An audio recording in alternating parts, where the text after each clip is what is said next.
കഴിഞ്ഞ ഒരാഴ്ച ആദിലയുടെ പെരുമാറ്റം വളരെ അസ്വസ്ഥരാക്കുന്നു കാണികളെ. ഇറിറ്റേറ്റഡ് ആയി പോയപ്പോ വന്നു ഇറിറ്റേഷൻ എല്ലാവർക്കും ഇല്ലേ? സന്തോഷായില്ലേ ലാലേട്ട? സന്തോഷായില്ലേ? മിണ്ടാതിരിക്കാൻ പറഞ്ഞപ്പോ സന്തോഷായില്ലേ? മഴവില്ലിനെ വീട്ടിൽ കയറ്റൂ ലാലേട്ട. മഴവില്ല് ആകാശത്താണ് വേണ്ടത് ലാലേട്ട. മനസ്സിലായോ ലാലേട്ട? കൊള്ളാല്ലേ? അപ്പൊ അങ്ങനെ അവസാനം ലാലേട്ടൻ ഇന്നത്തെ പ്രൊമോയിലൂടെ ചോദിക്കുകയാണ്, മക്കളെ എന്തുകൊണ്ടാണ് ഇത്രയും ദേഷ്യം എന്നുള്ളത്. അതിൽ പറയാ ഒരു പ്രത്യേക സാഹചര്യത്തിൽ അങ്ങനെ ആയിപ്പോയതാണ്. ആളുകൾക്ക് ഭയങ്കര ഇറിറ്റേഷൻ തോന്നുന്നുണ്ടല്ലോ. എന്റെ പൊന്നു മുളെ അതില്ല മുളെ എന്ന് ചോദിച്ചപ്പോഴും പറയാ പെട്ടെന്നുള്ള ദേഷ്യത്തിലാണ്. മറ്റുള്ള ആളുകൾക്ക് പിന്നെ ദേഷ്യം ഞാൻ പറയുന്നില്ല. ഒരു ചെങ്ങായിനെ അനാവശ്യമായിട്ട് ഇടിച്ചിട്ട് ഞാൻ കഴിഞ്ഞ വീഡിയോയിൽ പറയും ചെയ്തതാണ്. അതായത് റിഫ്ലക്ഷൻ സ്പോട്ടിലാണ് സംഭവിക്കുക, അല്ലാതെ കുറെ സമയം കഴിഞ്ഞതിന്റെ ശേഷം അല്ല റിഫ്ലക്ട് ചെയ്യുക. ഇത് അവളെ തൊട്ടു അല്ലെങ്കിൽ ഇവിടെ തൊട്ടു എന്ന് പറഞ്ഞിട്ട് അടിച്ചിരിക്കുന്നത് എത്രയോ സമയം കഴിഞ്ഞിട്ടാണ്. എന്റെ പൊന്നു മോളെ ആദിലെ, നിന്നെ ഇന്ന് എപ്പിസോഡിൽ വലിച്ചു കീറുന്നത് കാണുമ്പോ ഒരു സന്തോഷമുണ്ട്. കാരണം എന്താ വെച്ചിട്ടുണ്ടെങ്കിൽ ആരാണ് നിനക്ക് വോട്ട് ചെയ്ത് ഇവിടെ കൊണ്ടുവയ്ക്കുന്നത് നമുക്ക് അറിയില്ലേ. ഇനി ബിഗ് ലൂസ് തന്നെ അവിടെ നിലനിർത്തണമെന്ന് അറിയില്ലല്ലോ. എന്തായാലും പ്രൊമോയിലോട്ട് നമുക്കൊന്ന് കിടക്കാം. വ്യക്തിവിരോധമുള്ള പോലെയൊക്കെ എനിക്ക് തോന്നിയിട്ടുണ്ട്. ദേഹ ഉപദ്രവത്തിലേക്ക് പോയോ? പെട്ടെന്ന് ദേഹത്ത് ഉന്തിയപ്പോ ഞാൻ പെട്ടെന്ന് റിഫ്ലക്ഷൻ എന്ന് പറയുന്നത് ഇമ്മീഡിയറ്റ് ഉണ്ടാകുന്നതാണ്. അത് കുറച്ച് ദിവസം കഴിഞ്ഞുണ്ടാകേണ്ടതല്ല. എന്റെ പൊണ്ണു മോളെ ആദില മോളെ കിട്ടിയല്ലോ, ചോദിച്ചു വാങ്ങിയല്ലോ. ശനിയാഴ്ചത്തെ എപ്പിസോഡിൽ ലാലേട്ടൻ ഞങ്ങളെ വീട്ടിൽ കയറ്റുമെന്ന് ചോദിച്ചപ്പോ ലാലേട്ടൻ പറഞ്ഞതാ എല്ലാരും കൊണ്ടുപോകും നിങ്ങളെ മാത്രല്ല എന്നുള്ളത്. ലാലേട്ടൻ മനസ്സിലായി ഇത് കുടുങ്ങിപ്പോയി എന്നുള്ളത്. ഇങ്ങനെയൊക്കെയാണ് പൊന്നു മോളെ അതിലെ ആളുകളോട് പെരുമാറുക. ഇങ്ങനെ പെരുമാറുന്ന ആളുകൾ ആരാ വീട്ടിൽ കൊണ്ടുപോവുക? ഇതുപോലെ ലക്ഷ്മി പറഞ്ഞതുപോലെ അല്ലട്ടാ പറയുന്നത്. ഇത് അതല്ല, എന്ത് വൃത്തികെട്ട സ്വഭാവമാണെന്ന് ആലോചിച്ചേക്കെ. അനീഷിനോട് ഒരു താല്പര്യമില്ലെന്ന് മനസ്സിലായി, പക്ഷെ എല്ലാവരോടും ഇതേ പ്രകൃതത്തിലാണല്ലോ സംസാരിക്കുന്നത്. ആദില നൂറുദ്ദീനകത്ത് നിന്ന് പറഞ്ഞൊരു കാര്യമുണ്ട്, ഞങ്ങൾക്ക് രണ്ടുപേർക്കും കൂടുതൽ മനസ്സിലാക്കാൻ കഴിഞ്ഞു എന്നുള്ളത്. ഒരുപക്ഷെ പുറത്തിറങ്ങുമ്പോ അങ്ങ് പിരിയാനുള്ള സാധ്യതയും കാണുന്നുണ്ട്. ഇവിടെ ഞാൻ ഒരു കാര്യം പറയട്ടെ, ഈ ആദിലയും നൂറയും അവര് ലെസ്ബിയൻ ആണോ സ്ട്രെയിറ്റ് ആണോ എന്ന് അവർക്കറിയില്ല. ഞാൻ നുണ പറയല്ല. ഈ വീഡിയോ ഒന്ന് കേട്ടു നോക്കി നിങ്ങള്. നമ്മള് ബൈസെക്ഷൽ ആണോ എന്നുള്ളത് ഞങ്ങൾക്ക് അറിയൂല, റിയലൈസ് ചെയ്തിട്ടില്ല. എപ്പടി ഇருக்கு? അവർക്ക് അറിയില്ല, കാരണം ഞങ്ങൾ അങ്ങനെ അപ്രോച്ച് ചെയ്തിട്ടില്ലല്ലോ എന്നുള്ളത്. പിന്നെ എങ്ങനെയാണോ ലെസ്ബിയന് ജന്മന കിട്ടിയ അത് ഇത് എന്നൊക്കെ പറഞ്ഞിട്ട് ഇവരെ സപ്പോർട്ട് ചെയ്തിരുന്നത്? ഈ LGTV ടീംസ് ഉണ്ടല്ലോ, അവരോട് എനിക്ക് ചോദിക്കാനുള്ളത്, ഈ LGTVനെ സപ്പോർട്ട് ചെയ്യുന്ന ആളുകളോട് എനിക്ക് ചോദിക്കാനുണ്ട്. ഇവർക്ക് അറിയില്ല, ഇവരൊരു പുരുഷനുമായിട്ട് ഒരു തരത്തിലുള്ള ബന്ധത്തിലും പോയിട്ടില്ല. അപ്പൊ പറയും ഞങ്ങൾക്ക് പെണ്ണുങ്ങളോട് മാത്രമേ തോന്നുള്ളൂ. അങ്ങനെയുമല്ല, ഇവിടെ ആദില വന്ന് അപ്രോച്ച് ചെയ്തപ്പോ അങ്ങ് വീണു, അത്രേ ഉള്ളൂ. ഒരു പുരുഷനാണ് നൂറയെ അപ്രോച്ച് ചെയ്യുന്നത്, അത് വീഴുമായിരുന്നു. ഇതൊക്കെ മനസ്സിലാക്കണം കേട്ടോ. ജന്മനെ അങ്ങനെ എങ്ങനെയെന്നൊക്കെ പറയുന്ന ആളോട് പറയാനുള്ളതാണ്, ഇത് അതല്ല, ഇത് നിങ്ങൾ ഉദ്ദേശിക്കുന്ന ട്രാക്ക് അല്ല. അടുത്ത ക്ലിപ്പ്. ഞാനിവരെ രണ്ടുപേരോടും ഞാൻ പറയാറുണ്ട്, ബോറടിച്ചു തുടങ്ങി. ആ വാക്കാണ് കറക്റ്റ്. ബോറടിച്ച് തുടങ്ങി. അനീഷിന്റെ കാര്യത്തിൽ ബോറടി ഉണ്ടോ എന്ന് ചോദിച്ചിട്ടുണ്ടെങ്കിൽ അനീഷിനെ ബോറടിപ്പിക്കുന്നതും അനീഷിനെ ഈ രീതിയിലൊക്കെ ആക്കുന്നതുമാണ് നൂറയും ആദിലയും. അവർ തന്നെ സമ്മതിക്കുന്നുണ്ട്. ആ വെള്ളം തട്ടിയിട്ടപ്പോ ഞാനും തട്ടിയിട്ടിട്ടുണ്ടല്ലോ എന്നാണ് കഴിഞ്ഞ ദിവസം ലാലേട്ടനോട് ഈ നൂറ പറഞ്ഞത്. വല്ലാത്ത ടീം തന്നെ കേട്ടോ. നൂറ, ഇതാണോ ശരിക്കും ആദിലയുടെ സ്വഭാവം? ഇപ്പൊ നൂറ എങ്ങനെ സഹിക്കുന്നു? എന്ത് ചെയ്യാന്, പെട്ടുപോയില്ല. പെട്ടത് തന്നെയാണ്, തീർച്ചയായിട്ടും പെട്ടത് തന്നെയാണ്.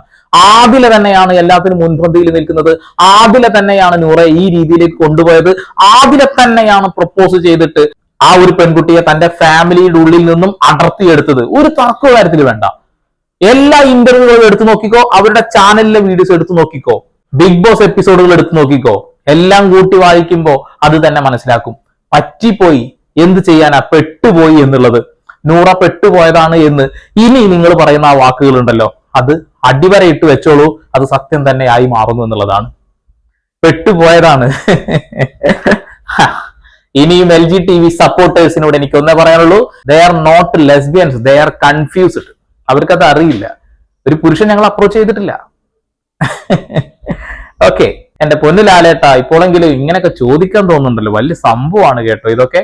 75 ദിവസം ആകുമ്പോഴത്തേനും ഈ രണ്ടെണ്ണത്തിൽ ഒരെണ്ണത്തിനെ അല്ലെങ്കിൽ രണ്ടെണ്ണത്തിനെ ഒരുമിച്ച് പുറത്താക്കും നമുക്കറിയാം. ഒരു പക്ഷേ 75 ഡേ ആവുമ്പോ അനീഷിനെ പുറത്താക്കാനുമുള്ള ഒരു ഉൾചരട് വലികളും നടക്കുന്നുണ്ട് എന്നുള്ള കാര്യം നമുക്കറിയാം. പക്ഷെ ജനങ്ങളുടെ പിന്തുണ അത് അനീഷിനും ഷാനവാസിനും നന്നായിട്ട് കിട്ടുന്നുണ്ട്. അതുകൊണ്ട് ആ രീതിയിൽ അവരെ പുറത്താക്കാൻ കഴിയില്ല. മറ്റുള്ള എന്തെങ്കിലും രീതിയിലുള്ള വൃത്തികേടുകൾ അവരെ കൊണ്ട് ചെയ്യിപ്പിക്കാം, പ്രേരിപ്പിച്ചുകൊണ്ട് പുറത്താക്കാനുള്ള ശ്രമങ്ങൾ നടത്തുന്നുള്ളതാണ്. ആതിര നൂറൊക്കെ കൃത്യമായിട്ട് കൺഫ്യൂഷൻ റൂമിൽ നിന്ന് അങ്ങനെയുള്ള ഒരു കാര്യം കിട്ടിയിട്ടുണ്ടെന്ന് ഞങ്ങൾക്ക് വ്യക്തമായിട്ട് മനസ്സിലാവുന്നുണ്ട് എന്നുള്ളതാണ്. എന്തായിരുന്നു സപ്പോർട്ട് അല്ലേ? സപ്പോർട്ടൊക്കെ പോയില്ലേ? സന്തോഷമായില്ലേ?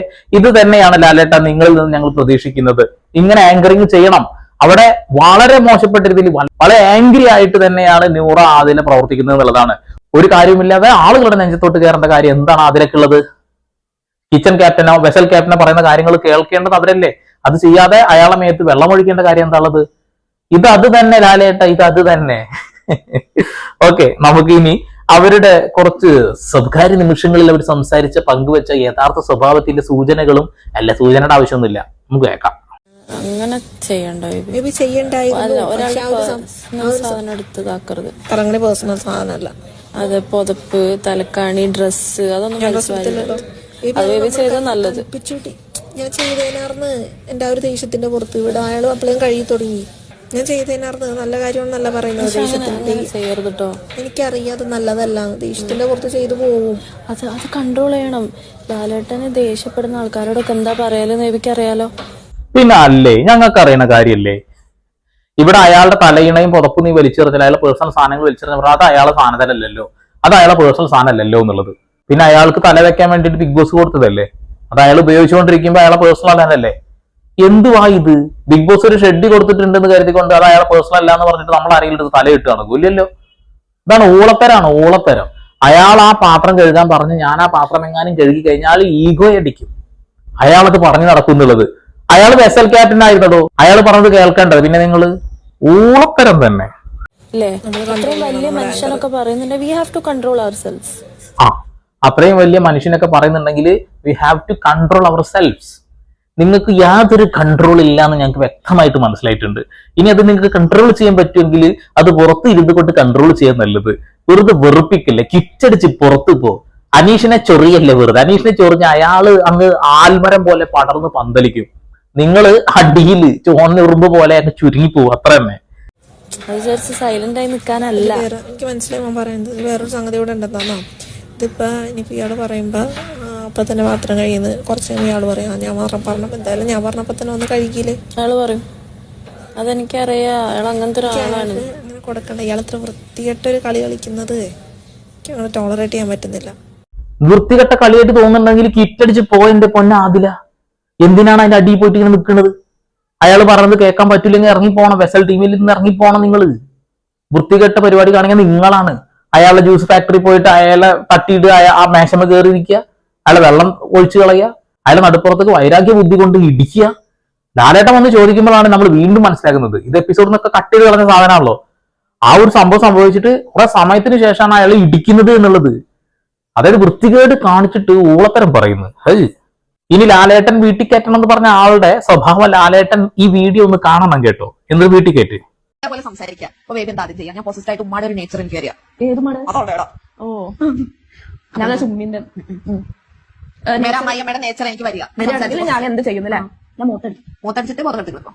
മൂത്തടിച്ചിട്ട് ഞാൻ എന്താക്കും, തിരിച്ചു കൊണ്ടുവരാൻ നോക്കും. To yourself. മൂത്തടിച്ച് തിരിച്ചുകൊണ്ടിരാനാ അറ്റ്ലീസ്റ്റ് ഒരു കൂടത്ര സ്വാമിയുടെ അടുത്തെങ്കിലും എന്റെ മൈമയുടെ കോണ്ടാക്ട് പോയി വിളിച്ചു വിചാരിച്ചു. ഇങ്ങനെ അതൊന്നും എനിക്ക് കോണ്ടാക്ട് ഇല്ലല്ലോ. ഞാൻ എന്ത് ചെയ്യും, ആദ്യം തന്നെ മുഖത്ത് ഒറ്റടി അടിക്കും. എന്നിട്ടൊരു എന്താ പറയാ വല്ല ഇതില്ലേ കുന്തം പോലത്തെ സാധനം കുന്തിയ വടി വടി വടി അതില്ലേ ഒലക്ക, അത് വെച്ചാൽ തല കടിക്കണം. സ്വന്തം ഉമ്മാനെയും ആതിരയുടെ ഉമ്മാനെയൊക്കെ അവരോരോ വസ്തുക്കൾ ഉപയോഗിച്ച് അടിക്കുമെന്ന് തന്നെയല്ലേ പറഞ്ഞിട്ടുള്ളത്. എന്താണ്, നല്ല കുട്ടികളാണ്. ലാലേട്ട വീട്ടിൽ കയറ്റാൻ പറ്റിയ കുട്ടികൾ തന്നെയാണ്. കൊണ്ടുപോ. എന്നോട് മര്യാദക്ക് നിന്നിട്ടില്ല എൻ്റെ ടാസ്കിൽ. എന്നോട് മര്യാദക്ക് നിൽക്കേണ്ടത് അതിനെങ്ങനെ റിയാക്ട് ചെയ്യണം എന്നുള്ളത് എൻ്റെ ഇതാണ്. അതവർക്ക് ഹേർട്ടാവോ ഇല്ലയോ എന്ന് ഞാൻ നോക്കേണ്ട കാര്യമില്ല. ഞാനിവിടെ ആരുടെ ഇമോഷൻസ് നോക്കേണ്ട കാര്യമില്ല. ഞാൻ എൻ്റെ ഇമോഷൻസ് മാത്രം നോക്കിയാൽ മതി. എനിക്ക് മാക്സിമം പെർഫോമൻസ് കിട്ടുന്നുണ്ടോ അങ്ങനത്തെ സാധനങ്ങൾ ടാസ്ക് ബേസ് വരുമ്പോൾ. അല്ലാതെ ഇങ്ങനെ ഒരു പ്രവൃത്തി മോശമാവുള്ള അങ്ങനത്തെ ഒരു സംഗതി വന്നാൽ ഞാൻ കെയർ ചെയ്യരുത്. നമ്മൾ കെയർ ചെയ്താൽ നമ്മൾ അവരോടൊരു ഇമോഷണൽ കണക്ഷൻ ഉണ്ടാവും. ഓക്കെ, ആരോട് ഇമോഷണൽ കണക്ഷൻ ഒന്നും വെക്കണ്ട, ആരെയും കെയറും ചെയ്യണ്ട. അങ്ങനെ തന്നെയാണ് നിങ്ങൾ മുന്നോട്ട് പോകുന്നത് ഞങ്ങൾക്ക് അറിയാലോ. റിയാസ് വന്നതിന് ശേഷം തുടങ്ങിയ ചൊറിച്ചലാണ്. ആ ചൊറിച്ചൽ ലാലേട്ടൻ ഇന്ന് എപ്പിസോഡിലാണ്ട് തീർത്തു കൊടുത്തിട്ടുണ്ട്. നൂറയാണെങ്കിലും ആദിലയാണെന്നുണ്ടെങ്കിലും വളരെ മോശപ്പെട്ട പ്ലെയേഴ്സ് ആണ്. അവരുടെ നാക്ക് വലിയ അപകടം പിടിച്ച നാക്കാണ്. അത് പുറത്താണെങ്കിലും അകത്താണെന്നുണ്ടെങ്കിലും അവർ തന്നെ അതിന് എക്സാമ്പിളുകൾ തന്നുകൊണ്ടേയിരിക്കുന്നുണ്ട്, അല്ലെങ്കിൽ ഇട്ട് വെച്ചിട്ടുണ്ട് എന്നുള്ളതാണ്. അനീഷിനോട് മാത്രമാണ് ഒരു പക്ഷെ കൂടുതൽ ഇത്തരം രീതിയിലുള്ള വെറുപ്പിക്കൽ നടക്കുന്നത്. ഒരു പക്ഷെ നമ്മളെല്ലാവരും മനസ്സിൽ കിടക്കുന്ന ഒരു കാര്യമുണ്ട്, കൺഫ്യൂഷൻ റൂമിലേക്ക് വിളിച്ചു വരുത്തിയിട്ട് ആ വീഡിയോ നമുക്ക് കാണിച്ചു തന്നിട്ടില്ല. അതിനുശേഷമാണ് അയാളെ മേത്ത് വെള്ളം ഒഴിക്കുന്ന പരിപാടിയൊക്കെ ഉണ്ടാവുന്നത്. ഒരു ഫിസിക്കൽ അസോൾട്ട് അയാളുടെ ഭാഗത്തുനിന്ന് ഇങ്ങോട്ട് ഉണ്ടാക്കിക്കൊണ്ട് അയാളെ പുറത്താക്കണമെന്നാണ് ലക്ഷ്യം വെക്കുന്നത്. ഓക്കെ, എന്തായാലും കൊള്ളാം. ഒരു ക്ലിപ്പും കൂടി അത് കാണാൻ കേട്ടോ. ലാലേട്ട മഴവിൽക്കാവടി ആകാശത്ത് വിടർത്തിയതാണ്. അല്ല, കഴിഞ്ഞ ആഴ്ച ഏറ്റവും മോശം പെർഫോമൻസിൽ പിന്നെ ജയിലിൽ പോയ അയാൾക്കാണ് ഇപ്രാവശ്യം എല്ലാരും കൂടെ വോട്ടിയിരിക്കണേ. അപ്പൊ എന്ത് ഡിസിഷനാണ് നിങ്ങൾ ചെയ്യണേ? സാർ, ഇത് പക്ക ഗ്രൂപ്പിസം തന്നെയാണ്. ആദിലയ്ക്ക് വേണ്ടി ഒരു ഗ്രൂപ്പ് നിലപാടെടുത്തു, അതുകൊണ്ട് ആദിലയ്ക്ക് കൂടുതൽ വോട്ട് നേടി. ഉറപ്പാണ് ഇത് ഗ്രൂപ്പിസാണ്. ജയിലിലേക്ക് പറഞ്ഞയച്ച ആള് എല്ലാവരും ഈ പറയുന്ന ആൾക്കാരൊക്കെ അതിലയുടെ പേര് പറഞ്ഞിട്ടുണ്ട്. അപ്പൊ അവരെങ്ങനെയാണ് പിന്നെ അതിലയുടെ പേര് പറയും? അപ്പൊ ഈ ഇമ്മ്യൂണിറ്റി കാർഡ് ഞാൻ എന്താ ചെയ്യാൻ പോണെന്നറിയാം? ഇത് ആർക്കെങ്കിലും കൊടുക്കണ്ടേ? തീർച്ചയായിട്ടും ആർക്കെങ്കിലൊക്കെ അങ്ങ് വെട്ടിപ്പിഴുങ്ങ ഇട്ട് കൊടുക്കില്ലാലേട്ടാ, അതാണ് അതിന്റെ ശരി. അപ്പൊ ഇതാണ് അവസ്ഥ ബിഗ് ബോസിന്റെ അകത്ത്.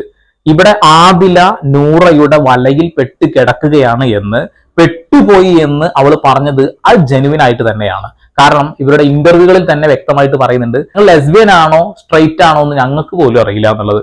കാരണം എന്താ വെച്ചിട്ടുണ്ടെങ്കിൽ ഞങ്ങൾ ആ രീതിയിൽ അപ്രോച്ച് ചെയ്തിട്ടില്ല. അതിനർത്ഥം എന്താ വെച്ചിട്ടുണ്ടെങ്കിൽ തുറന്നു പറയാൻ പോലും കഴിയുന്നില്ല. അതായത് ഞാൻ സ്ത്രീകളോട് മാത്രം താല്പര്യമുള്ള ഒരാളാണ് എന്ന് പറയാൻ കഴിയുന്നില്ല എന്നുണ്ടെങ്കിൽ അവർ കൺഫ്യൂസ്ഡ് ആയിട്ടാണ് കിടക്കുന്നത്. തീർച്ചയായിട്ടും നൂറക്ക് മറ്റൊരു പുരുഷനെ വിവാഹം കഴിച്ചു കഴിഞ്ഞിട്ടുണ്ടെങ്കിൽ നല്ല രീതിയിൽ മുന്നോട്ട് പോകാൻ കഴിയും. ഇവിടെ പല ആളുകളും പറയുകയാണ് അതൊരു ലെസ്ബിയൻ ആണ്, അവർക്ക് അവരോട് മാത്രമേ തോന്നാറുള്ളൂ ആ രീതിയിലുള്ള കാര്യങ്ങൾ എന്നുള്ളത്. അങ്ങനെയല്ല എന്ന് ഇവർ തന്നെ പറഞ്ഞു വെച്ചിട്ടുണ്ട്. ഇനിയും കിടന്ന് കൊണക്കല്ല എന്റെ കൊണയടി വീരന്മാരെ, വേറെ ഒന്നും ഞാൻ പറയുന്നില്ല. ഇതൊരു വല്ലാത്ത പരിപാടിയായിപ്പോയി. എന്തായാലും LGTV എന്താണെന്ന് കൃത്യമായി മനസ്സിലായില്ലേ? മഴവില്ലത് ആകാശത്ത് മതി, അതിന്റെ റിഫ്ലക്ഷൻ വെള്ളത്തിലോ കരയിലോ കിടന്നോട്ടെ, അതങ്ങ് മായിഞ്ഞു പോയിക്കോളും. മുകളിൽ നിൽക്കുന്നത് മുകളിൽ നിൽക്കണം, താഴെ നിൽക്കേണ്ടത് താഴെ നിൽക്കണം. നമ്മുടെ മക്കൾ അങ്ങനെ ആവരുതെന്ന് ആഗ്രഹിക്കുന്നുണ്ടെന്നുണ്ടെങ്കിൽ രക്ഷിതാക്കളോട് മാത്രമേ എനിക്ക് പറയാനുള്ളൂ. പെങ്ങന്മാരെ ഇഷ്ടപ്പെടുന്ന ആങ്ങളമാരോടും എനിക്ക് പറയാനുള്ളൂ. മരുമക്കളെ ഇഷ്ടപ്പെടുന്ന അമ്മാവന്മാരോട് എനിക്ക് പറയാനുള്ളൂ. നമ്മുടെ മക്കളെ നമ്മൾ നോക്കുക, പരമാവധി ഷെയർ ചെയ്യുക. വീണ്ടും വരെ പുതിയ വാർത്താ വിശേഷങ്ങളുമായി അതിലേക്ക് സന്ദീപ് പോൾ സൈനിങ് ഓഫ്.